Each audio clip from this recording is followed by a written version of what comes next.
Hello बच्चों, good afternoon. एक बार पुनः आप सभी का सरस्वती ग्रुप ऑफ कॉलेजेस के इस ऑनलाइन प्लेटफॉर्म पे मैं सर्वेश कुमार तिवारी स्वागत करता हूं। और बच्चों, पिछले दिन की तरह से पुनः हम लोग आज अपने इस भौतिक भूगोल की सीरीज के साथ उपस्थित हुए हैं। पिछले टॉपिक में हम लोगों ने भौतिक भूगोल के अंतर्गत अध्ययन किया था पृथ्वी के उत्पत्ति के सिद्धांत, ठीक ना। और उसमें हम लोगों ने देखा कि पृथ्वी के उत्पत्ति के सिद्धांत में प्रारंभिक समय से चले आ रहे विचारधाराओं में एक तारक संकल्पना था, दूसरा कुछ समय बाद द्वैतारक आया और उसके बाद आया आधुनिक सिद्धांत। तो हम लोगों ने पिछले स्लाइड में द्वैतारक संकल्पना के अंतर्गत जीन्स एवं जेफरीज का ज्वारीय संकल्पना पे अध्ययन किया था। हम लोगों ने इस पे चर्चा किया और आज बच्चों उसी टॉपिक से रिलेटेड द्वैतारक संकल्पना से रिलेटेड जो हमारा टॉपिक है वह है रसेल की द्वैतारक संकल्पना। रसेल की द्वैतारक संकल्पना, और हम लोग आज इसी टॉपिक पे चर्चा भी करेंगे, ठीक ना।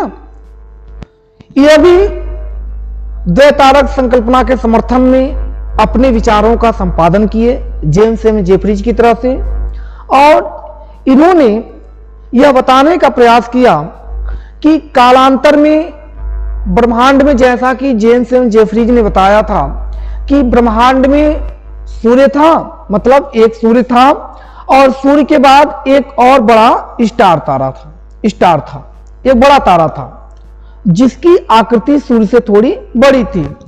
इसी पे चर्चा किए थे जेम्स और जेफरीज। सेम इन्हीं के विचारधाराओं से मिलते जुलते भी इन्होंने भी विचारधारा दिया, लेकिन एक नई चीज इन्होंने अपने सिद्धांत में जोड़ा और वह है साथी तारा संकल्पना, ठीक है। देखें यदि आप, तो इन्होंने अपने इस संकल्पना का प्रतिपादन बच्चों 1937 ईस्वी में किया था। कब हुआ था? 1937 ईस्वी में रसेल महोदय ने अपने इस संकल्पना का प्रतिपादन किया था। और इस संकल्पना में उन्होंने बताया कि वास्तव में पहले से, जैसा कि जेफरीज महोदय ने बताया था, जेम्स महोदय ने बताया था कि सूर्य ऑलरेडी ब्रह्मांड में विद्यमान था और बड़ा तारा भी था। सूर्य के अलावा एक और बड़ा तारा था, जैसा कि पिछले टॉपिक में हम लोगों ने जेफरीज की संकल्पना में पढ़ा था, ठीक है। और लेकिन इन दोनों के अलावा सूर्य का एक और साथी तारा था। यह जो तारा बच्चों, उसको रसेल महोदय ने साथी तारा नाम दिया था और यह साथी तारा सूर्य के काफी सन्निकट था, ठीक, और सूर्य का चक्कर लगा रहा था, ठीक है। सूर्य के चारों तरफ यह मूव करते हुए आगे की ओर बढ़ता रहा था, मतलब सूर्य का चक्कर परिक्रमा करता था साथी तारा। हालांकि एक थोड़ा सा इस पे आप देखेंगे तो बड़ा चिंतनशील लगेगा, क्योंकि सूर्य है, सूर्य का वो भी तारा और दूसरे तारे की वो परिक्रमा कर रहा है। लेकिन रसेल ने अपनी इस संकल्पना में, अपनी इस विचारधारा में इस चीज को बताने का प्रयास किया। और जब यह बड़ा जो तारा विद्यमान था उसके आकर्षण शक्ति का, यह ऑलरेडी ब्रह्मांड में विद्यमान था और क्रमशः आगे की ओर बढ़ा था, गतिशील भी था, ठीक। और जब इसका प्रभाव, जब यह थोड़ा सा इसके सन्निकट आ गया इस साथी तारे के, तो इसके आकर्षण शक्ति के कारण साथी तारे में कुछ उभार होने लगा, कुछ भाग बाहर की ओर निकलने लगा। और यही बाहर की ओर निकला हुआ भाग बच्चों कालांतर में विखंडित होकर के, टूट करके ग्रहों के रूप में परिवर्तित हुआ। बड़े से तारे का इस सूर्य के साथी तारे पे आकर्षण शक्तियों का प्रभाव पड़ा और उसके मध्यवर्ती भाग में उभार के परिणाम स्वरूप कुछ भाग बाहर की ओर निकल जाता है, ऐसा रसेल बताते हैं। और यह निकल करके सूर्य का चक्कर लगाने लगता है, ऐसे सूर्य का परिक्रमा करने लगता है और कालांतर में यह कई और भागों में विभाजित होता है और इसी के द्वारा पृथ्वी और अन्य सभी ग्रह और उपग्रहों का निर्माण हुआ है, जैसा कि रसेल महोदय ने अपने इस संकल्पना में बताने का प्रयास किया है। ठीक है, यदि हम देखें तो इनके इस संकल्पना के अंतर्गत व्यापक पैमाने पर वर्तमान स्थितियों, जो ग्रहों की जो स्थिति है सूर्य के संदर्भ में या सूर्य के सापेक्ष, इनकी यह संकल्पना आज सूर्य के और ग्रहों के बीच की जो दूरी है, जितने भी प्लैनेट्स हैं, चाहे मरकरी हो, वीनस हो, अर्थ हो, ठीक, ये सभी प्लैनेट सूर्य से जो ग्रहों के बीच की जो दूरी है स्थिति की, वह वर्तमान समय में लगभग सही और सटीक बैठता है, जैसा कि रसेल महोदय ने अपनी संकल्पना में बताने का प्रयास किया था। यह इनके इस सिद्धांत की खूबी रही है, विशेषता रहा है। दूसरी विशेषता यदि हम इनके इस सिद्धांत में देखें तो ग्रहों के वर्तमान जो कोणीय संवेग की स्थिति है, ठीक ना, उस कोणीय संवेग की स्थिति को भी सुलझाने में इनका यह द्वैतारक संकल्पना काफी हद तक सही और प्रमाणिक है।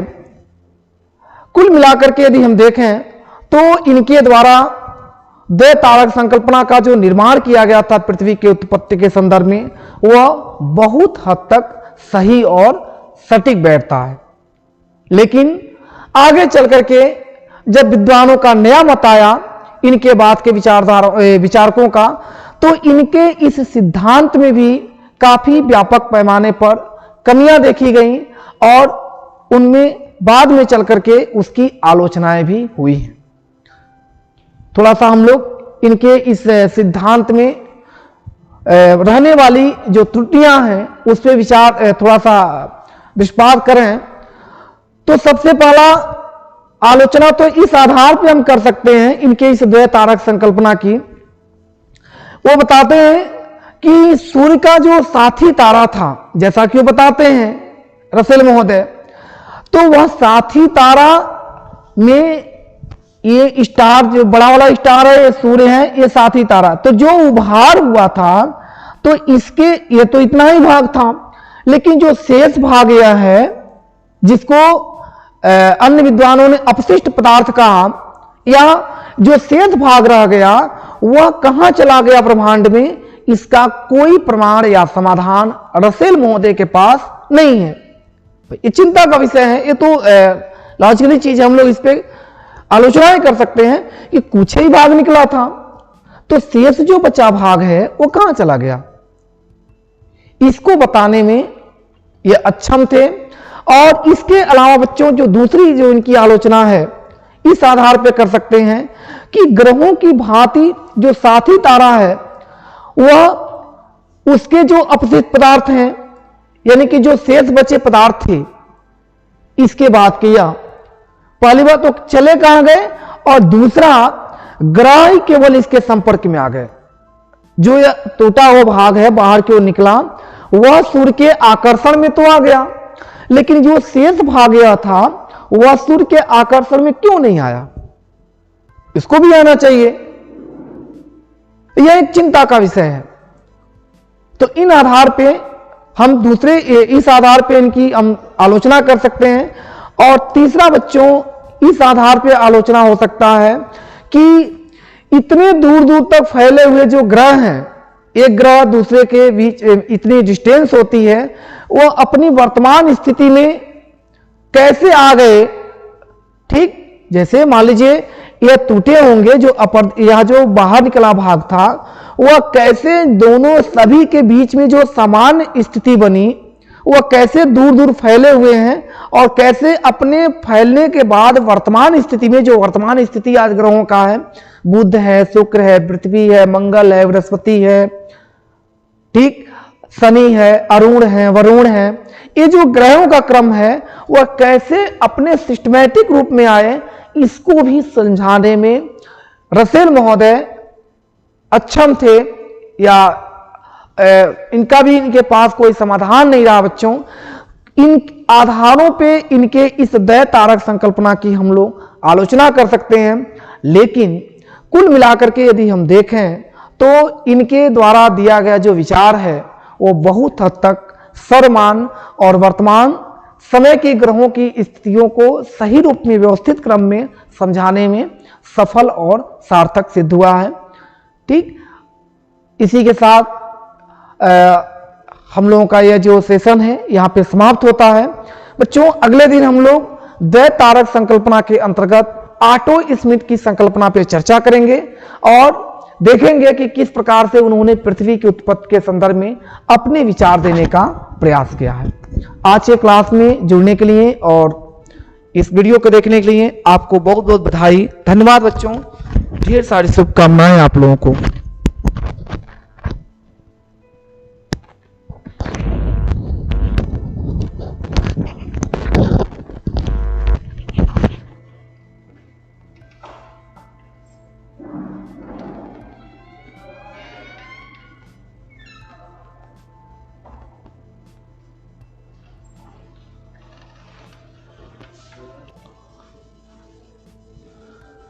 तो हम देखें तो आज के इस सेशन में यह जो क्लास है यहाँ पे समाप्त हो रहा है।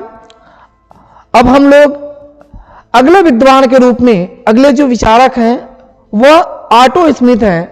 ऑटो स्मिथ की संकल्पना पे हम लोग चर्चा करेंगे और इन्होंने किस प्रकार से अपनी संकल्पना के अंतर्गत पृथ्वी की उत्पत्ति के सिद्धांत के बारे में बताने का प्रयास किया। बच्चों रसेल की संकल्पना पे यदि थोड़ा सा हम लोग ध्यान दें और जेफरीज की संकल्पना थोड़ा ध्यान दें तो एक चीज में समानता देखने को मिलता है। पहला तो रसेल और जेफरीज दोनों लोग मानते हैं, दोनों विद्वानों का मानना है कि सूर्य था और इसके अलावा एक बड़ा सा तारा था, एक बड़ा स्टार था। बस असमानता क्या उसमें है कि असमानता बस ये है कि रसेल ने बताया है कि सूर्य के अलावा एक और साथी तारा था, लेकिन जेफरीज ने साथी तारे का अन्य कहीं पर कोई जिक्र नहीं किया बच्चों। तो यह एक असमानता है और दूसरी वह एक समानता है, ठीक ना। पुनः हम देखें इनके इस सिद्धांत में तो पृथ्वी के उत्पत्ति के सिद्धांत में बच्चों जो दूसरा विचारधारा आता है इनके बाद द्वैतवादी संकल्पना में वह है ऑटो स्मिथ। ऑटो स्मिथ की संकल्पना